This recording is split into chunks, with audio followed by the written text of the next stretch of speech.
ज्ञान single class को like and subscribe करें। दोस्तों, आज आपका नया चैप्टर का नाम है विद्युत धारा।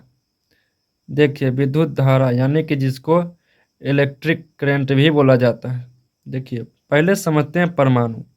परमाणु का सबसे अति सूक्ष्मतम कण, पदार्थ का सबसे छोटा कण क्या कहलाता है? परमाणु कहलाता है। परमाणु को रासायनिक अभिक्रिया में भाग ले सकता है। परमाणु के क्या होते हैं?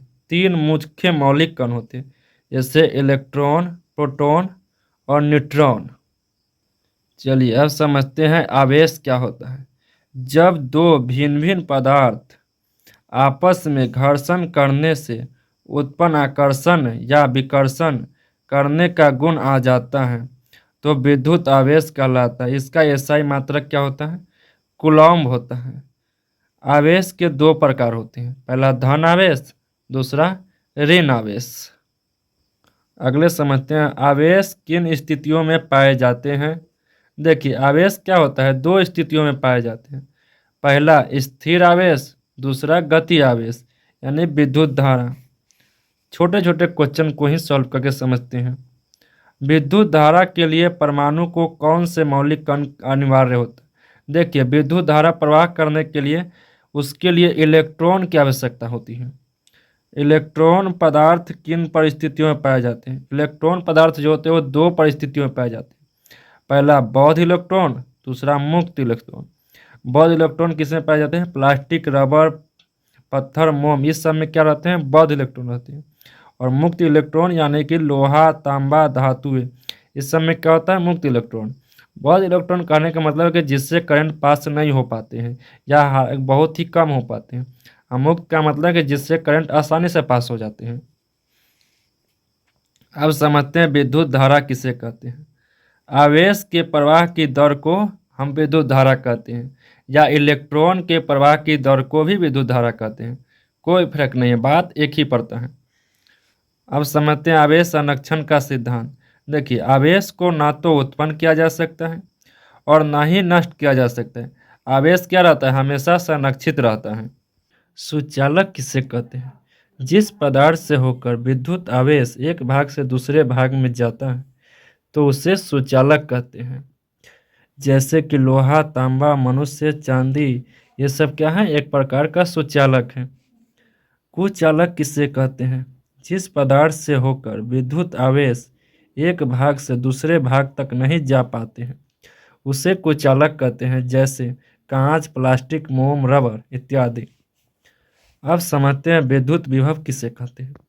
यदि आवेश को अनंत से किसी बिंदु P तक लाने में किया गया कार्य उस बिंदु का विद्युत विभव कहलाता है। जैसे विद्युत विभव को स्मॉल v से सूचित किया जाता है।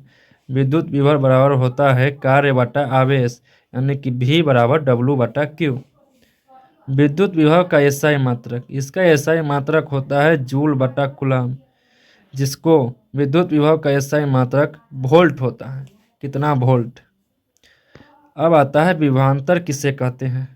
किसी बिंदु के बीच विभवांतर की उस माप उस कार्य से होती है जो प्रति एकांक आवेश को एक बिंदु से दूसरे बिंदु तक ले जाने में किया जाता है, या दो विभवों के बीच के अंतर को विभवांतर कहते हैं। सीधा भाषा में इसका मात्रक भी वोल्ट होता है। अब समझते हैं आवेश के प्रवाह की दिशा को बताएं। धन आवेश उच्च विभव से निम्न विभव की ओर जाती है। ऋण आवेश निम्न विभव से उच्च विभव की ओर गतिशील होती है। अब समझते हैं सेल क्या होता है। सेल एक ऐसी युक्ति है जो अपने अंदर हो रहे रासायनिक अभिक्रिया द्वारा सेलों के दोनों इलेक्ट्रॉन के बीच विभवांतर बनाए रखती है। यानी कि सेल क्या है? एक प्रकार की ऐसी युक्ति है जो अपने अंदर कोई भी रासायनिक प्रक्रिया यानी कि अभिक्रिया होती है तो वो अपने अंदर दोनों इलेक्ट्रॉन के बीच विभवांतर को बनाए रखते हैं। अब समझते हैं बैटरी किससे कहते हैं। सेलों के व्यवस्थित समूह को बैटरी कहते हैं, या सेलों के समूह को बैटरी कहते हैं। अब समझते हैं विद्युत परिपथ किसे कहते हैं। जिस पथ से होकर विद्युत धारा का प्रवाह होता है उसे विद्युत परिपथ कहते हैं, यानी कि जिस परिपथ से विद्युत धारा जाती है उसे विद्युत परिपथ कहते हैं। चलिए अब इस क्वेश्चन को समझते हैं। 12 वोल्ट विभवांतर के दो बिंदु के बीच 3 कूलम के आवेश पर कितना कार्य होगा। यानी कि वोल्ट कितना है 12 और कुल यानी चार्ज कितना है 3, तो कार्य कितना हो जाएगा। वोल्ट का फॉर्मूला होता है W/Q यानी कि इक्वल टू 12। तो Q बराबर हो जाएगा Q बराबर हो जाएगा V/Q, तो टोटल आ जाएगा 36 जूल। एक कूलम आवेश पर इलेक्ट्रॉन बनता है। यानी कि इसमें क्या होता है नंबर ऑफ इलेक्ट्रॉन।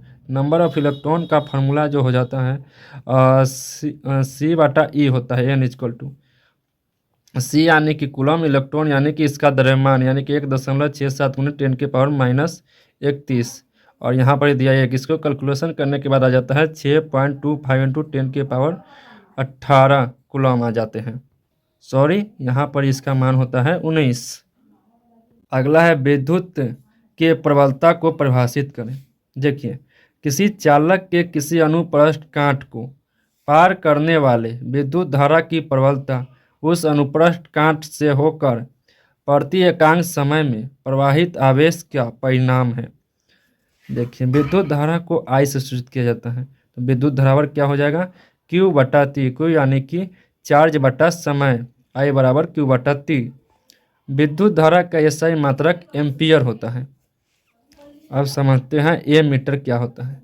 जिस यंत्र द्वारा किसी विद्युत परिपथ की धारा मापी जाती है उसे एमीटर कहते हैं। यानी कि किसी यंत्र को क्या कहता है, विद्युत परिपथ में कितना धारा यानी कि कितना करंट है उसको मापने वाले यंत्र को क्या बोला जाता है, एमीटर। अब समझते हैं वोल्टमीटर। वोल्टमीटर किसे कहते हैं, जिस यंत्र के द्वारा किसी विद्युत परिपथ के किन्हीं दो बिंदुओं के बीच के विभवांतर को मापा जाता है उसे वोल्टमीटर कहते हैं। इसे V से सूचित किया जाता है। वोल्टमीटर किसको नापने का काम करता है, विभवांतर को नापने का काम करता है। चलिए अब समझते हैं ओम के नियम। देखिए, 1826 ईस्वी में जर्मन वैज्ञानिक जॉर्ज साइमन ओम ने किसी चालक तार के सिरे पर लगाए विभवांतर तथा उसमें प्रवाहित होने वाली विद्युत धारा का संबंध एक नियम के द्वारा व्यक्त किया। इस नियम को उन्हीं के नाम पर ओम के नियम कहा जाता है। इस नियम के अनुसार यदि किसी चालक के ताप में परिवर्तन न हो तो उसमें प्रवाहित विद्युत धारा उनके सिरों के बीच आरोपित विभवांतर के समानुपाती होती है। यानी कि I समानुपाती V के होती है। तो यहाँ पर I बराबर जो हो जाता है V/R। R क्या होता है, R होता है प्रतिरोध यानी कि विद्युत रोधी होता है। आप समझते हैं ओम के नियम का सत्यापन। उन्होंने क्या क्या माना कि एक सूक्ष्म सेल है जिसमें 1 एम्पियर एक क्या है एमीटर है और 1 वोल्टमीटर है तथा शेष एक स्विच है। यानी कि कुछ क्या लिया, ये माना कि ये पूरा क्या है, एक प्रकार का सेल है, उसमें एगो ले लिया एमीटर और ये यहाँ पर ही वोल्टमीटर लगा दिया। इसमें नाइक्रोम के तार के टुकड़ों को संयोजित किया जाता है। स्विच को ऑन करने पर परिपथ में धारा प्रवाहित होने लगती है। इस धारा को एमीटर द्वारा मापा जाता है। P और Q दोनों के बीच विभवांतर को वोल्टमीटर के द्वारा मापा जाता है। अब एक स्थान पर 2 सेल लगाकर पुनः इस पठन को नोट करते हैं। इस प्रयोग को बारी से 3, 4 और 5 सेलों को पुनः जोड़कर दोहराया जाता है। तब हम पाते हैं कि प्रत्येक बार अनुपात V/I का मान लगभग समान आता है। यदि विभवांतर V के अक्ष पर तथा विद्युत धारा I Y के अक्ष पर रखकर इनके बीच का ग्राफ खींचा जाए, प्राप्त ग्राफ एक सरल रेखा होता है। इससे सिद्ध होता है कि विद्युत धारा और विभवांतर के समानुपात होते हैं। जैसे कि कुछ इस प्रकार का ग्राफ है, यहाँ पर ही मान लीजिए कि 0.1 है, 0.2 है, तो इन दोनों के अनुपात क्या आता है, एक सीधा रेखा आता है। यानी कि दो सबका अनुपात सेम आता है।